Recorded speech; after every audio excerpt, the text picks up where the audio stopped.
ನಮಸ್ತೆ. ನಾನಿವತ್ತು ಒಬ್ಬಟ್ಟು ಬೇಳೆ ಕಟ್ಟಿನ ಸಾರು ಮಾಡ್ತಾಯಿದ್ದೀನಿ.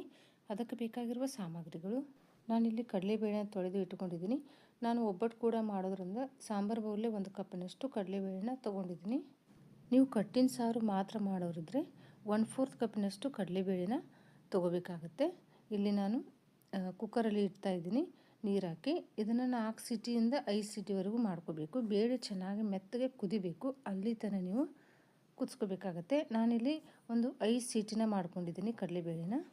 ಮಸಾಲೆಗೆ ನಾನು ಕರಿಬೇವಿನ ಸೊಪ್ಪು, ಕೊತ್ತಂಬರಿ ಸೊಪ್ಪು, ಬೆಳ್ಳುಳ್ಳಿ, ದಾಲ್ಚಿನ್ನಿ, ಲವಂಗ, ಕಲ್ಲುವು, ಕಸೂರಿ ಮೇಥಿ, ಹಸಿಮೆಣಸಿನ್ಕಾಯಿ, ಒಣ ಕೊಬ್ಬರಿ, ಹುಣಸೆಹಣ್ಣು, ಈರುಳ್ಳಿ ತೊಗೊಂಡಿದ್ದೀನಿ.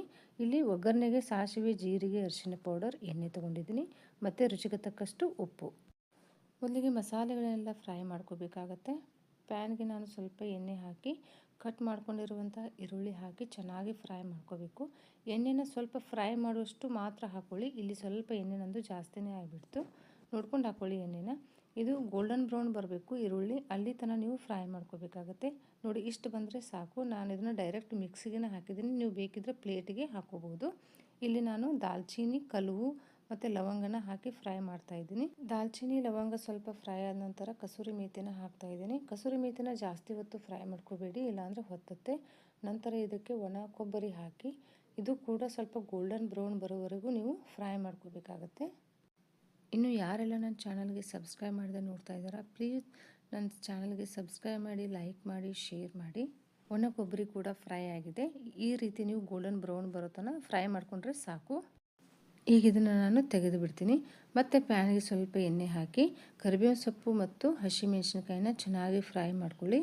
ಕರಿಬೇವಿನ ಸೊಪ್ಪು ಸ್ವಲ್ಪ ಕ್ರಿಸ್ಪಿ ಆಗಬೇಕು, ಅಲ್ಲಿ ತನಕ ನೀವು ಫ್ರೈ ಮಾಡ್ಕೋಬೇಕಾಗತ್ತೆ. ನೋಡಿ, ಈಗ ಇದು ಕೂಡ ಫ್ರೈ ಆಗಿದೆ. ಈಗ ಇದನ್ನು ನಾನು ತಕ್ಕೊಂಡ್ಬಿಡ್ತೀನಿ.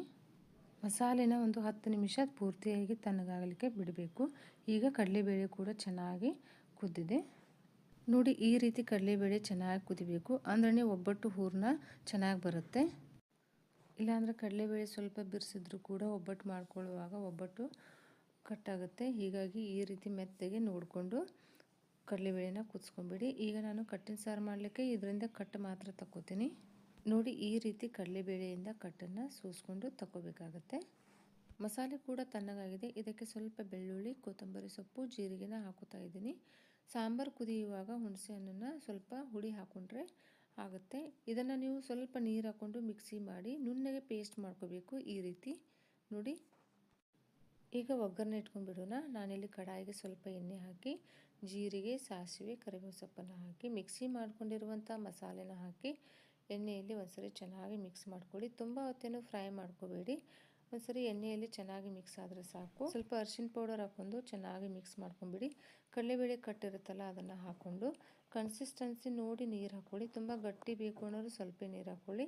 ತಿಳು ಬೇಕನ್ನೋರು ಸ್ವಲ್ಪ ನೀರು ಜಾಸ್ತಿನೇ ಹಾಕ್ಕೊಂಡು ಕುದಿಸ್ಕೋಬೇಕಾಗತ್ತೆ. ರುಚಿಗೆ ತಕ್ಕಷ್ಟು ಉಪ್ಪು. ಇಲ್ಲಿ ನಾನು ಹುಳಿಗೆ ಹುಣಸೆ ಹಣ್ಣನ್ನು ಹಾಕ್ತಾಯಿದ್ದೀನಿ.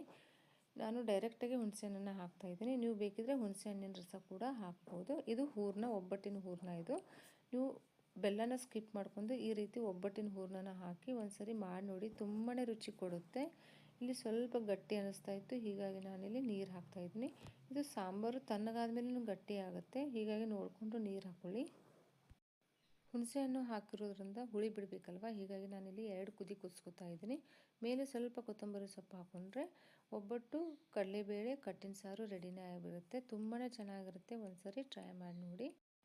ನೋಡಿ, ಈಗ ಒಬ್ಬಟ್ಟು ಬೇಳೆ ಕಟ್ಟಿನ ಸಾರು ರೆಡಿಯಾಗಿದೆ. ತುಂಬಾ ಚೆನ್ನಾಗಿರುತ್ತೆ. ಟ್ರೈ ಮಾಡಿ ನೋಡಿ.